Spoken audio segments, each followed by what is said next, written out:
Tonight I'm making a creamy mushroom chicken. First thing I'm gonna do, I have these potatoes and I've got some plastic.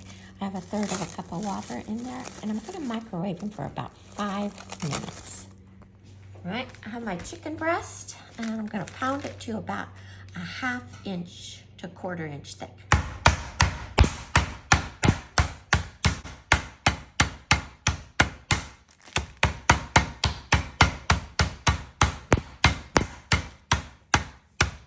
I've pounded it down, there you go, 1/2 inch thick or so. And I've cut it in half to make 2 pieces. So now I have 2 breasts and I've cut them in half after I've pounded them, so I have 4 chicken breasts. I've got my potatoes out of the microwave. They're just kind of a pre-cooked, and I am using, they're called a Dutch yellow baby potato.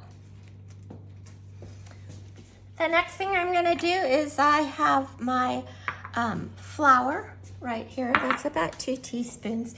And then I have garlic powder, onion powder, some paprika, and some pepper that I'm going to mix in there. Get me a fork.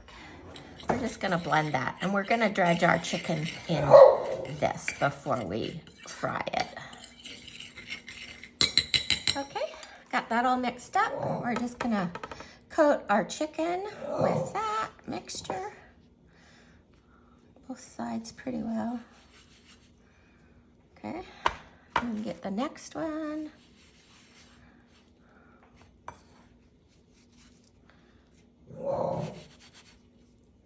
Those evenly coated like that.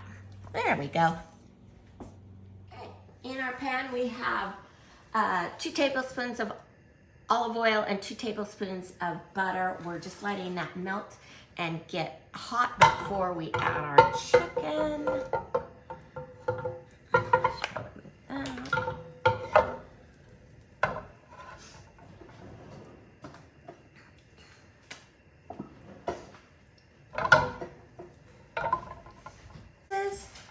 Right in there.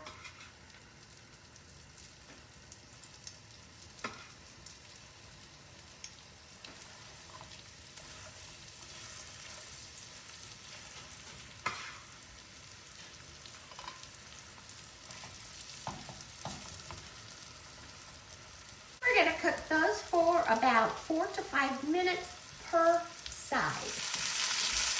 All right, we're gonna flip those over in the pan. They're a nice golden brown color.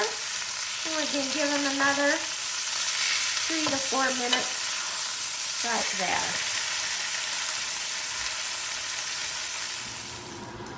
All right, we cooked those on each side. And they're nice and beautiful. And then remove them from our pan, set them on a plate to finish the sauce up and the mushrooms. There we go.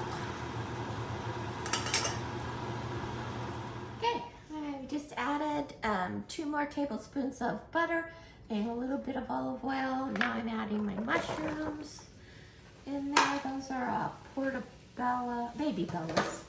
And it's set to increase the heat. So I'm at a medium-high right there.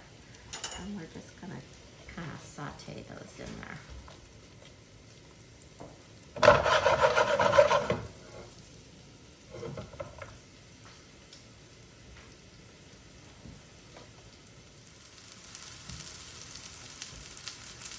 All right, we've had these cooking for about 6 minutes now. I think they're ready to pull off the heat. And we're just gonna plate them next to the chicken so we can move on to the next step.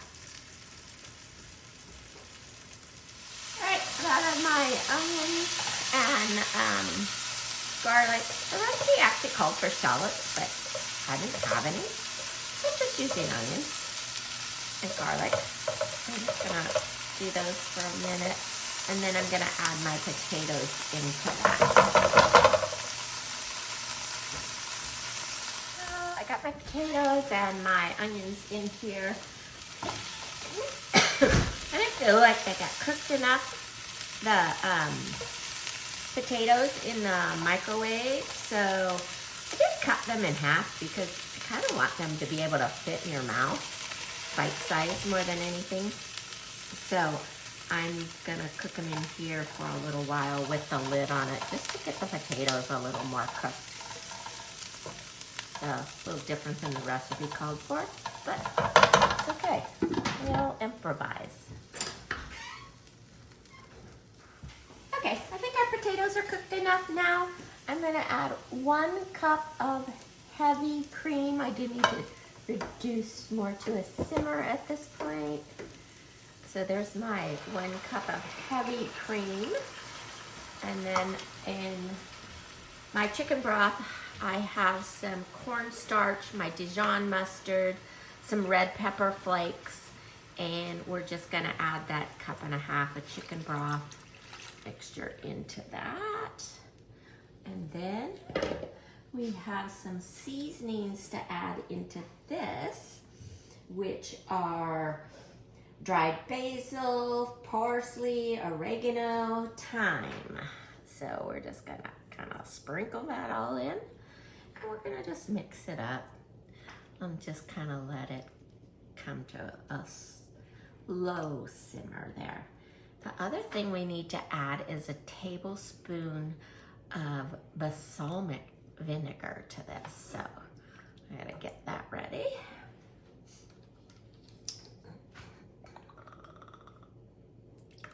There we go.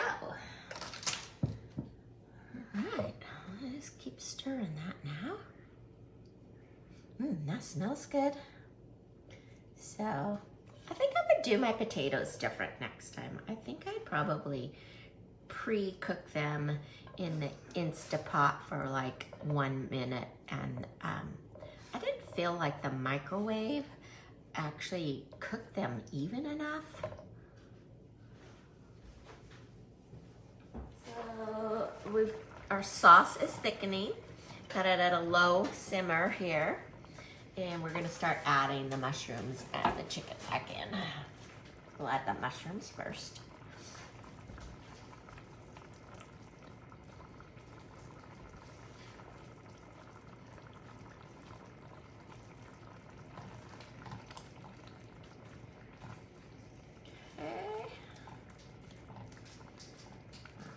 We're gonna turn that off because we're gonna add some Parmesan cheese now. Just to one side. Normally I think I would use a fresh Parmesan, but I only had grated Parmesan, so we're just gonna kind of work that in, let it melt. And once that's melted, we'll add the chicken. Alrighty. There we have it. It's looking good. I'm just letting the chicken now absorb some of the gravy and heat the chicken back up also, and then I'm gonna plate it.